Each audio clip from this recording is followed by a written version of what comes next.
Hello and welcome back to another Euro fantasy video. We're only 1 week away now from the kickoff of Euro 2024, and I thought I would make one more team video before the final team selection video next week. So we are doing my current draft today.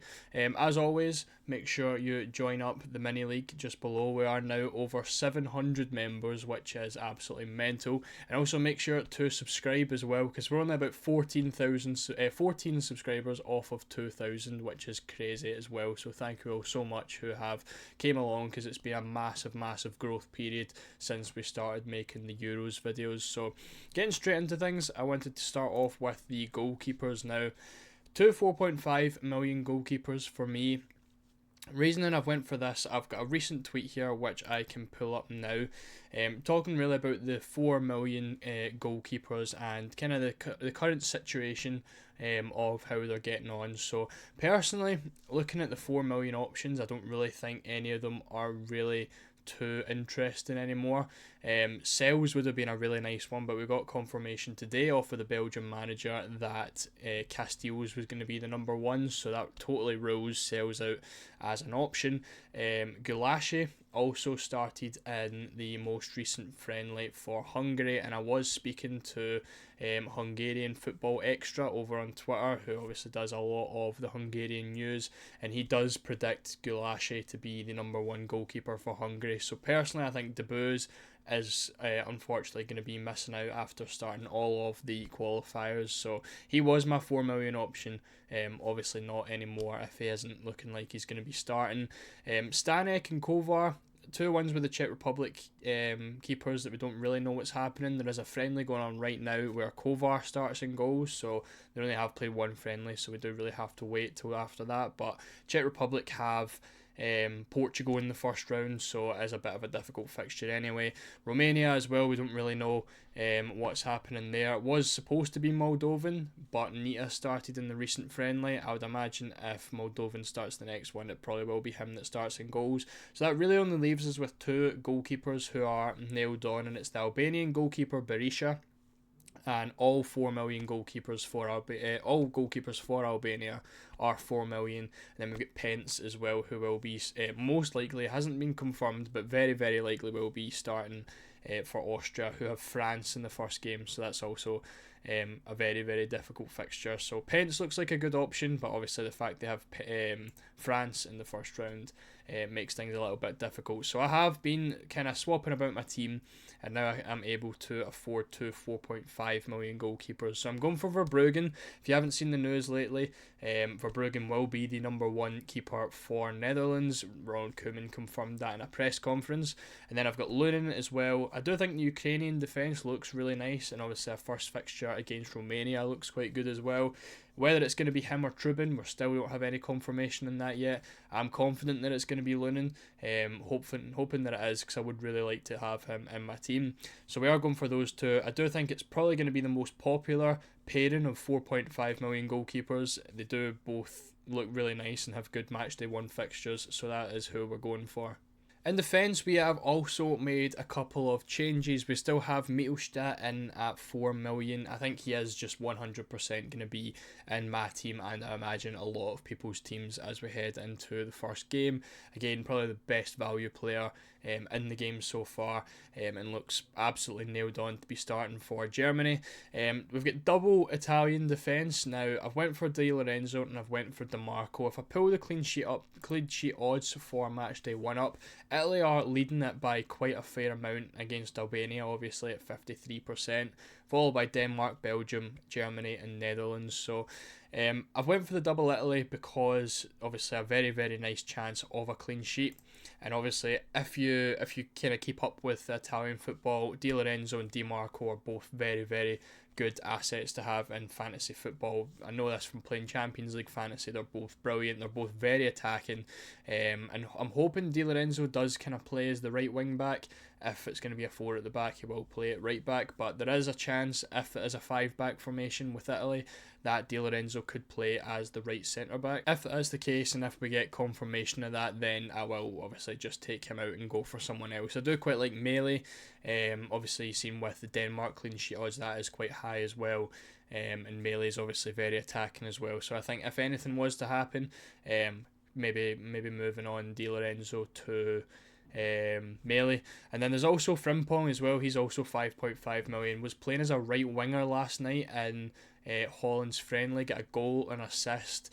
I think it was 3 shots and a big chance created as well. So he looked absolutely brilliant. And at 5.5 million, if I had a 6th defender, he probably would be in there. But for right now, you just can't confirm if he is going to play. I don't know if Holland are going to play a 4-back, if they're going to play a 5-back. Are they going to play with wingers or not? So unless we get confirmation, Koeman is known for giving a lot away in press conferences. So if we do get confirmation closer to the time that Frimpong is going to be in the team, then I'm going to have to find some way of fitting him in. Get Van Dijk in there as well. Do have him over Frimpong because he is the penalty taker for Netherlands. Was announced back in November. I think we've spoke about this in a previous video. Pretty good for ball recoveries as well, and obviously a massive attacking threat when it comes to corners as well. So more than happy to have him in. And then Cancelo as well. Not really too much to go on about Cancelo. He's obviously one of the best fantasy assets in the world, and again a decent fixture against Czech Republic. So no real questions about that one. In midfield, we have another couple of changes. We're starting off with Højbjerg at 5.5 million. Now, I did downgrade Rodri to Højbjerg purely because I think Højbjerg kind of offers the same kind of thing that Rodri offers in the terms that they get a lot of ball recoveries. I don't think, you could argue that Rodri's get the penalties and that would be a big factor of having him in, but I really don't think he is going to be taking them when Morata's on the pitch, which is, I think, going to be most of the time. So if Rodri was not going to be taking penalties, then he doesn't really look like that good an asset. No goals in the qualifying, no assists in the qualifying as far as I know. So in terms of attacking returns, he's not brilliant. Obviously for Man City this season he looked really good for returns, but for Spain it hasn't really happened as much. So I'm going for Højbjerg. He did get 2 goals in the qualifying and scored in the friendly most recently as well, so I think he looks pretty decent. Gets more ball recoveries than Rodri does, and he's obviously $1 million cheaper, so I've got him in there now. We'll see how that goes. We've got Wirtz in there as well. Now you'll know I've been a big advocate of İlkay Gündoğan, who I've had in my team since I made my first draft. I had 0.5 in the bank, and I think putting the bias aside, I do think Scotland look like they have a really, really weak side. The right wing back looks like it is going to be Anthony Ralston, who has barely played for Celtic all season, and he just isn't a wing back either. He's more of a right back. So I think when you're putting someone like Florian Wirtz up against him, it could really tear Ralston apart. So I'm going for Wirtz again. I think for any other match day, I probably would have Gündoğan for the penalties and ball recoveries and stuff, but I think basing it off Scotland's weak right-hand side, I'm going to go for Wirtz, who is playing on the left. Jorginho, again, mentioned him a couple times, really, really nice for ball recoveries. Only 5 million, the cheapest in the game, and I believe he should still take penalties for Italy, which I'm hoping that he does. I'm hoping in Italy's next friendly, they do get a penalty where we can confirm who the Italy penalty taker is, but hoping it's still going to be Jorginho. If not, I'll probably take him out and make some more changes, which obviously you'll know in next week's final team selection video. But we'll see how that goes. Çalhanoğlu as well, playing against Georgia in the first round. He's probably the one that I'm not feeling the best about right now. He's obviously on all set pieces for Turkey. Playing against Georgia looks like a really good option, but he seems to be playing in more of a defensive midfield role than what I was hoping to be the attacking midfield role, and I wouldn't really like him to be playing there. He played there in the recent friendly against Italy where they drew 0-0, and he picked up 6 ball recoveries though, which was pretty nice. So if he's going to be getting ball recoveries in DM position, I probably would still keep him there, but I would obviously rather he was more of an attacking player in that first match. Then Bruno Fernandes as well. I think he's definitely got a shout for player of the tournament this tournament. He's done really well for Portugal over the qualifiers and stuff, and another one that I don't really think needs too much to talk about. And then, of course, finishing things off, we have the standard front three, which I think the majority of players are going to have, and that's Lukaku, Kane, and Mbappe. So again, not really too much to go over in terms of that front three. Everyone kind of knows why they're in there. If I was to pick somebody else, I would probably go for Dovbyk.